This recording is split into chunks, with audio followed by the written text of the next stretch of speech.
বলিউড অভিনেত্রী কারিশ্মা কাপুরের প্রাক্তন স্বামী এবং ভারতের প্রভাবশালী শিল্পপতি সঞ্জয় কাপুর গত বৃহস্পতিবার লন্ডনের হৃদরোগে আক্রান্ত হয়ে মারা যান। মৃত্যুকালে তার বয়স ছিল 53 বছর।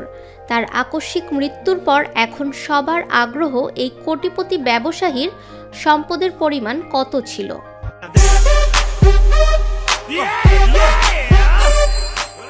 একসময় বলিউডের গ্ল্যামার জগতের অংশ হয়ে ওঠা সঞ্জয় কাপুরের সঙ্গে কারিশ্মার বিয়ে হয়েছিল 2003 সালে।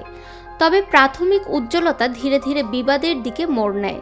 প্রায় 14 বছরের দাম্পত্য জীবন শেষে 2016 সালে আনুষ্ঠানিক বিচ্ছেদ হয় তাদের 2 সন্তান রয়েছে, সামাইরা ও কিয়ান।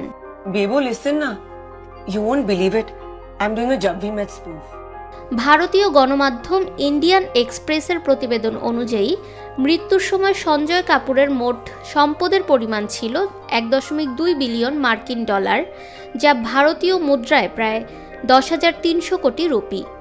বিশ্বের অন্যতম প্রভাবশালী অর্থবিত্তবানদের তালিকায় তিনি ছিলেন ফোর্বসের র্যাঙ্কিংয়ে 2703 নম্বরে।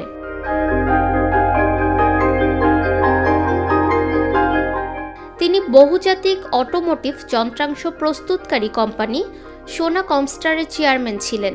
এই কোম্পানির বাজার মূল্য প্রায় 40,000 কোটি রুপি, যা বৈদ্যুতিক যানবাহন খাতে ভারতের অগ্রগতিতে একটি গুরুত্বপূর্ণ নাম।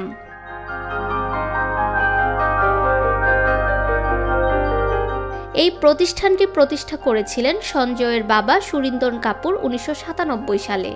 বাবার মৃত্যুর পর 2015 সালে সঞ্জয় কোম্পানির নেতৃত্ব গ্রহণ করেন। বর্তমানে প্রতিষ্ঠানটির কারখানা রয়েছে 9টি দেশে।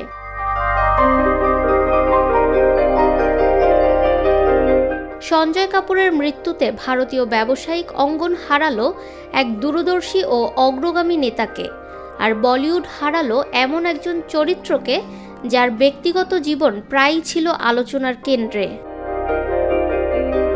ফাহমিদা বিনতে আনোয়ার, নিরপেক্ষ নিউজ ডেস্ক।